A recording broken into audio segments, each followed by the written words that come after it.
Good morning, guys. I wanted to share something with you that the Lord showed me this morning. I hope you guys are all having a great morning. I was reading in Matthew 16:23, and I'd encourage you to read it today. It was really good. That was just part of the scripture, but I'm going to start actually in 21. I want to read it to you and just share my thoughts with you. It says, from now, it's Matthew 16:21, we're going to start at. It says, from then on, Jesus began to tell his disciples plainly that it was necessary for him to go to Jerusalem and that he would suffer many terrible things at the hands of the elders and the leading priests and the teachers of the religious laws. He would be killed, but on the third day he would be risen from the dead. But Peter took him inside and began to reprimand him for saying such things. Heaven forbid, Lord, he said, this will never happen to you.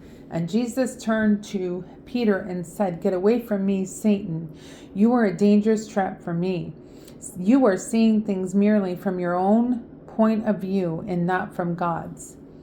So I'm telling you right now, I'm going to stop it right there. But really, it was such an eye-opening thing, because I wondered, when we are giving counsel to people and we are speaking to people, and somebody comes to us with a problem and we give them counsel, how important it is to really make sure that when we say that we're going to pray for them, that we're praying the will of the Lord, and that we are asking God about their situation and what he is saying, that if he has a word for us to give them, that we would give them what God says and not anything out of our own emotion, because we agree with maybe their hardship of what they're going through in that. And I'll give an example of it.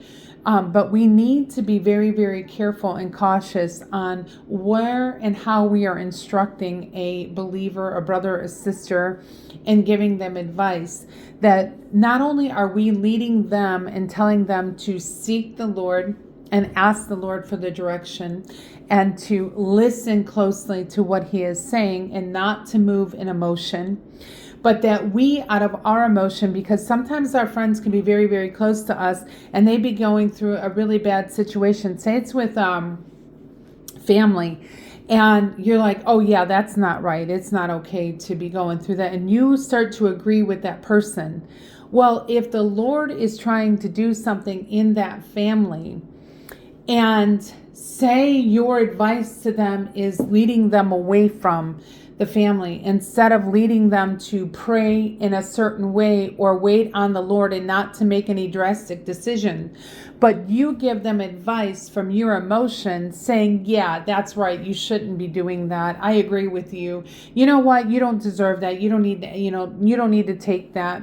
And you give them that advice and they take it and they go on with it. And that family situation ends up becoming worse or never gets resolved because they listened to the wrong advice or advice that became a stumbling block to them. We must be so careful, and I'm just amazed at what I'm seeing right now, so careful on how we advise people and how we counsel them in decisions and things that they may come to us and ask us for help in, that we ourselves are seeking God and asking God what his will is for the situation and what he says about it. What is our part in it? Do we have a right to even give any advice on it? Or is it something that they need to just take before the Lord and do on their own? And that is something they do need to take before the Lord and do on their own. But is it something that they need to look into deeper and sit before the Lord? Send them to the Word. Send them into prayer. Send them into fasting. Give them those pieces of advice. But when you tell somebody you're going to pray for them, really ask for the Lord's will. Ask for what his purpose is and his plan, because we cannot just give anybody advice based on our emotion to agree with them, because we could become a huge stumbling block to them. Huge. I remember somebody that was dealing with believers in the church drinking.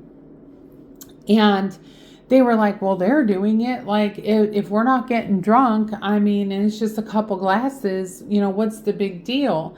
And the advice is, well, yeah, you know what, you go ahead, you can do that. Because you're not doing it with anybody else. You're doing it in the privacy of your own home.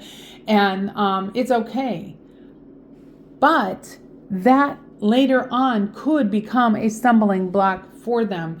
What you just advised them in is against what the word says. It says don't be drunk on these things. Do people do it? Yes, they do, but it's such a fine line. And this person was a pastor that gave the advice and said it was totally okay. We are to be separate from the world, not to look like the world. And we come out from amongst them. We're not supposed to look like the world. And so that advice really messed up the thinking and the process of somebody's walk that they were walking out with the Lord. That's just an example. But I wanted to read this to you. Matthew 16:23 can be used as an example of telling a brother what they need to hear, even if it goes against our emotion. Don't ever be afraid to tell your brother the truth and lead him. Even when God shows you, if God shows you something, I don't care how bad or how good it is, you tell them the truth because that's what they need to hear. Not something from your own emotion to make sure that they continue to stay friends with you. You have to be willing to lose that friend if that's a potential situation. I hope and pray that would not be, but if that does happen, at least you did what Lord led you to do. So let me go back. I'm going to read that again.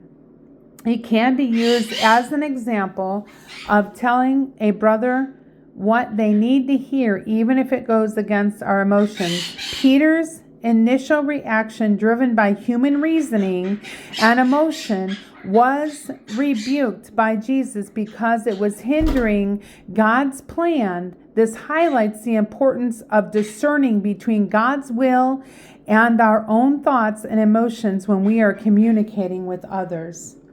Wow. So again, guys, go in and read this chapter for yourself today. Start in Matthew 16:21 and read it all because it's so good. I just wanted to share that with you today. I pray that it blesses you. I am just amazed at what the Lord does and how He shows us things, and I'm so grateful for it. I love you guys. Until I talk to you again, God bless.